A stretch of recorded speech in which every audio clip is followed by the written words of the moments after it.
بسم الله الرحمن الرحيم وصلى الله على المصطفى أما بعد أيها الإخوة waxaan rabay muuqaal mufjac ah oo aada u qaabdaran oo aanan weligii allah ka filayn nin madax Soomaali oo ah wuxuu sameeyay ciyaar suuqnimada heerka ugu dambeysay ah foolxumo iyo akhlaaq darro iyo bilaa adabnimo gaadha meeshaasna weligii aanan arag ayaan rabaa inaan tuso ila wadaaga clipkan yarka gabadha miskiinta waxaa la leeyahay awood baa lagu siinayaa wariyaha ugu fiican baad noqotay gacantana waa laga noolaanayaa markaad eegto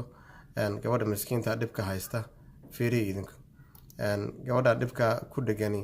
waxa weeye gacanta ayaa lagaga noolaanaya inta ay taagan tahay meesha oo la leeyahay